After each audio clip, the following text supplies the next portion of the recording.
ninkan markii hore sidaan ayuu ahaa haddana waa sidaan waana wada garanaysaan waxa lagu magacaabaa aabaha jacaylka waxaan rabaa inaan culimada weydiiyo su'aal aad u muhiim ah sidoo kale waxaan su'aal weydiinayaa dhaqaatiirta iyo dadka caafimaadka yaqaana waxaana ka codsanayaa haddii aadan igu xirnayn inaad page-kayga follow soo dhahdo oo aad ka mid noqoto asxaabtayda mahadsanid ninkan lagu magacaabo aabaha jacaylka sida aad la wada socoteen waxa uu wajigiisa ku duray cirbado kuwaas oo soo naaxinaya camankiisa kana dhigaya qof xogaa buuran sidoo kalena ka baabi'inaya miinta ama laalaabka ay duqnimada ku keentay waxa uu wajigiisa ka dhigay mid feeraysan oo xogaa soo yara kuusan waxa uu sheegay inuu qarash iyo lacag badan ku bixiyay sidii wajigiisa uu sidaas u noqon lahaa qarash fara badan oo ka galay muuqaal ahaan waa uu isbedelay oo markii hore xogaa duq ayuu ahaa haddana waa uu soo yaraaday oo xogaa wajigiisu intii hore waa uu ka da'yaryahay kulli sababta uu samaystana waa isaga dooqiisa oo inaga wax naquseeyo ma ahan laakiin waxaa jira qodobo muhiim ah oo ay mudan tahay in la isweydiiyo oo ay ugu horeyso diinteena islaamku maxay ka qabtaa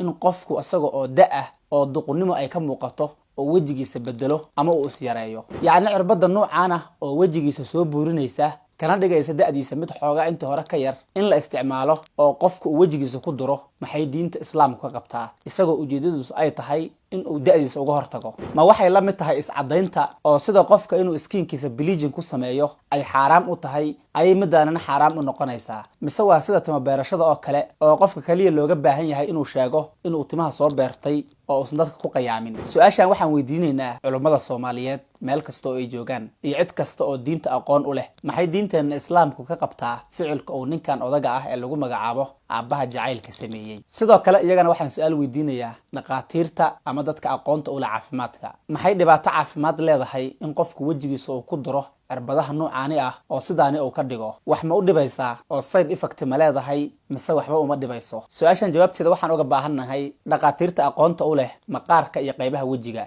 waan rajaynayaa inay nooga soo jawaabi doonaan sababta aan su'aalahan isku weydiinayna ayaa waxay tahay ninka lagu magacaabo aabaha jacaylka waxa uu noqday qofkii ugu horeeyay oo da'diisa ah oo barnaamijkaani sameeya waxaana ku daysan doona odayaal fara badan oo iyaguna raba inay da'dooda ka hortagaan aad ayayna muhiim u tahay in la ogaado diinteenu waxay barnaamijkan ka qabto iyo sidoo kale in dhibaato caafimaad uu leeyahay iyo inuusan lahayn haddii culimada Soomaaliyeed ay fadwo ka soo saaraanna meel ayaa lagu ogaan doonaa sidoo kalena dhanka caafimaadka waan ka warsugaynaa aad ayaad ugu mahadsantahay daawashada muuqaalkan hana hilmaamin inaad asxaabtaada u share gareyso oo aad like saarto wasalaam inta kadib haddii aad doonayso in lagaaga soo cumreeyo waalidkaaga dhintay ama dhuliyaalka ah oo sariirta ku jiifa waxaa jira walaalo Soomaaliyeed oo culimo ah kuna sugan dhulka barakaysan ee Maka kuwaas oo waqti kasta si fudud waalidiintaada ugu samayn kara cumro shuruudeedii iyo arkaanteediiba ay u dhameystiran tahay qofka waalidkiisa looga cumreynayana waxa ay walaaluhu la soo wadaagi doonaan 3 muuqaal midka koowaad oo ah iyaga oo waalidka magaciisa ku xiranaya cumrada iyo midka labaad oo ah ayadoo lagu dawaafaya Kacbada sidoo kalena loo duceynayo waalidka loo cumreynayo iyo midka saddexaad oo ah sacyiga u dhaxeeya Safa iyo Marwa